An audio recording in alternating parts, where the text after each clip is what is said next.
Welcome back. किसानों के bill के बारे में काफ़ी बातें हो रही है, हर जगह हर आदमी अपने अपने हिसाब से दूसरों को समझाने में लगा है। सबसे पहली बात, आप ये मत सोचो सरकार सही है या किसान सही है। पहले आप समझ लो कि देश के अंदर किसानों की हालत क्या है।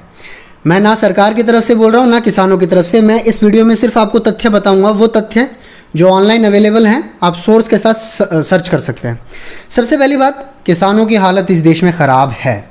इस देश के अंदर नहीं, दुनिया के हर देश में किसानों की हालत ख़राब है। उसका कारण मैं आपको बताता हूँ। पहली बात, इंडिया का कितना परसेंट जीडीपी एग्रीकल्चर से आता है। इंडिया का अबाउट 15 से 16% के आसपास जीडीपी एग्रीकल्चर से आता है।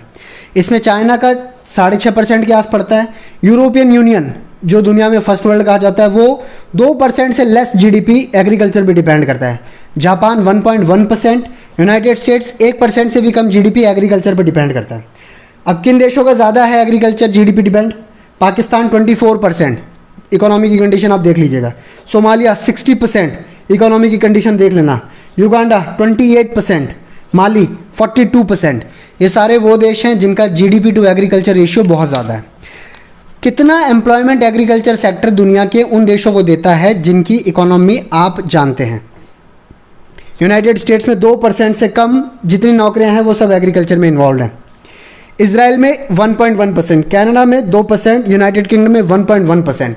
हर आदमी इस चीज़ को एक्सेप्ट करता है कि अमेरिका में लाइफस्टाइल बेटर है, यूनाइटेड किंगडम में लाइफस्टाइल बेटर है, लेकिन इस चीज़ को एक्सेप्ट नहीं करता है कि वहाँ पर एग्रीकल्चर से होने वाली जॉब्स लिटरली बहुत कम है।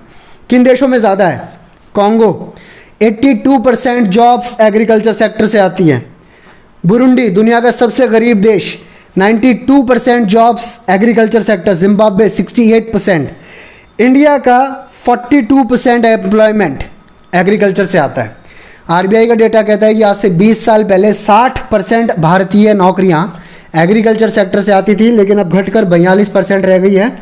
कुछ डेटा ये भी कहते हैं कि अब सिर्फ 35% तक नौकरियां एग्रीकल्चर सेक्टर दे रहा है भारत में। Haiti 41%, Pakistan 42%, Uganda 69%, Bhutan 57%, Afghanistan 62%। यानी अगर हम अमेरिका बनना चाहते हैं तो ये गंदा सच भी हमें स्वीकार करना पड़ेगा कि एग्रीकल्चर का इन देशों में उतना कंट्रीब्यूशन एम्प्लॉयमेंट के हिसाब से नहीं है। यानी एग्री पर वहाँ पर इतना ध्यान नहीं दिया जा रहा है। अच्छा, इसका एक ड्रॉबैक और नेगेटिव पॉइंट ये भी है कि जिन देशों में एग्रीकल्चर जॉब्स क्रिएट नहीं करता है या जीडीपी टू एग्रीकल्चर रेशियो कम है, उन देशों को बाहर से खाना मंगाना पड़ता है। चाइना, यूके, यूएस, जापान, ये उन 10 बड़े देशों में हैं जो दुनिया से सबसे ज़्यादा सामान खाने का खरीदते हैं। अब यहाँ पर किसानों की बात, भारतीय किसानों के बारे में काफ़ी कुछ कहा जाता है। हर दूसरे दिन आपने सुना होगा किसान ने आत्महत्या की, कीटनाशक पीकर, पेड़ से लटक कर। सरकारी डेटा ये कहता है कि 1995 से 2015 तक 2,96,000 यानी 3 लाख किसानों ने सुसाइड किया। 2015 के बाद से डाटा पब्लिश नहीं किया गया है सरकार की तरफ से, लेकिन आप यकीन मानिए मोर और लेस उसी ट्रेंड पर ये डेटा चला है। अगर कम नहीं हुआ है तो ये डेटा बढ़ा ही होगा। हर साल 11 से 12 हज़ार किसानों ने आत्महत्या की है। उन किसानों की आत्महत्या करते समय किसी ने सवाल नहीं पूछा कि किसानों को हम बेटर कैसे करें, लेकिन अब हर इंसान अपने अपने तरीके से ज्ञान दे रहा है। अगर आपको भारतीय किसानों को लेकर हमदर्दी है तो मैं आपको यूनाइटेड स्टेट्स के किसानों के बारे में बता देता हूँ। कहा जा रहा है कि पिछले 6 साल के अंदर 2013 के बाद से 49% तक की गिरावट आई है अमेरिका के किसानों की इनकम में। यहाँ तक कि United states department of agriculture ये कहता है कि 50% किसानों की नेगेटिव इनकम है। यानी जितना वो इनपुट दे रहे हैं अपनी ज़मीन में एग्रीकल्चर में, उससे कम वो कमा रहे हैं। कम से कम 50% ऐसे किसान हैं। ये बात यहाँ पर ध्यान रखिएगा कि 80% कॉन्ट्रैक्ट फार्मिंग होती है यूनाइटेड स्टेट्स में, और यूनाइटेड स्टेट्स दुनिया का नंबर 3 ऐसा देश है जो दुनिया भर से खाने का सामान खरीदता है। ये सेल्फ रिलायंट नहीं है खुद का खाना प्रोड्यूस करने में। इसका कारण कुछ भी हो सकता है। जो 80% कॉन्ट्रैक्ट फार्मिंग वाले बड़े बड़े कंपनीज हैं, सेगमेंट्स हैं, उन्होंने पिछले कुछ समय पे बैंकरप्सी के लिए बहुत ज़्यादा फाइल किए हैं। $28 बिलियन अमेरिका ने एग्रीकल्चरल सेक्टर में पंप किया है, जैसे हमारे यहाँ पीएम किसान योजना में पंप किया जाता है। अब यहाँ पर सवाल यह है कि अगर अमेरिका जैसे देश में जिसमें 80% कॉन्ट्रैक्ट फार्मिंग है, एग्रीकल्चर में 2% से भी कम लोग इन्वॉल्व हैं, उस देश के अंदर भी किसानों को नुकसान क्यों हो रहा है? कारण है किसानी के अंदर प्रोडक्शन कॉस्ट बढ़ती जा रही है और उतना आउटपुट हमें मिल नहीं रहा है। भारत सरकार ने 2014-15 में शांता कुमारन कमेटी बनाई थी जो ये कहती है कि सिर्फ 14% किसान पूरे भारत का जितना प्रोक्योरमेंट होता है पैडी का वो बेच देते हैं। यानी 86% किसान अपना सामान बेच ही नहीं पाते हैं एमएसपी पर भारत सरकार को। एमएसपी एक ऐसा कंसेप्ट है जिसके ज़रिए भारत सरकार सामान खरीदती है किसानों से। ऐसा कहा जाता है कि सिर्फ मंडियों में अमीर किसानों का सामान पूरी तरह से बेचा जाता है।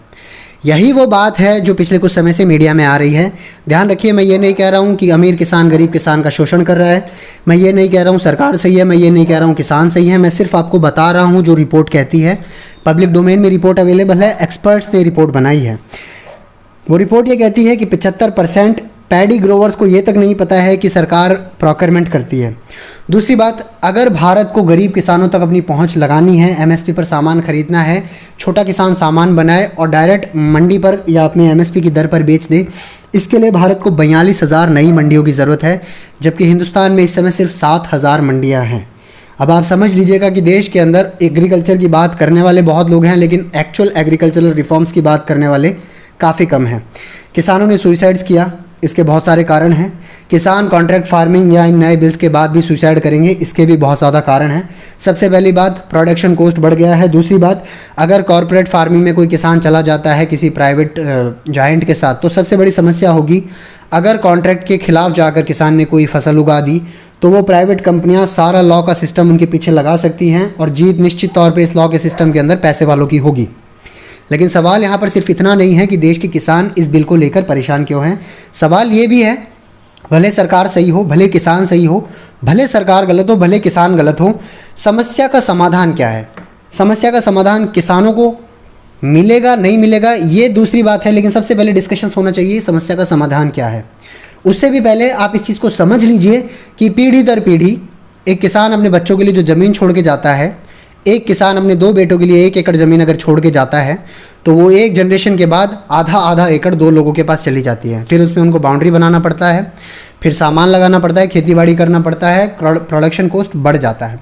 इसके अलावा सीड क्वालिटी का प्रॉब्लम है, एक्सेस टू मार्केट का प्रॉब्लम है, इंक्रीज कॉस्ट ऑफ प्रोडक्शन का मार्केट है, जो खाद है, मैन्योर है, सॉइल की हेल्थ है, वो एक इशू है, और सबसे बड़ी बात मानसून पर डिपेंडेंसी एक इशू है।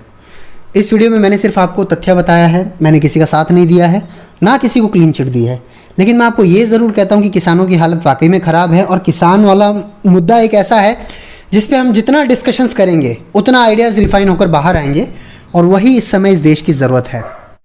तो ये हैं वो कुछ तथ्य जो मैंने आपको बताया किसानों से रिलेटेड। अब आप खुद फैसला कीजिए कि सरकार सही है या किसान सही है। जो भी सही हो, कम से कम एक बात तय है कि किसानों को उचित न्याय मिलना चाहिए। सिर्फ बड़े किसानों को नहीं, छोटे किसानों के बारे में ज़्यादा दिमाग लगाया जाना चाहिए, मंडियों का एक्सेस बढ़ाना चाहिए। और अगर आपके पास कोई बेटर सोल्यूशन है तो do let me know in the comment box. जय हिंद।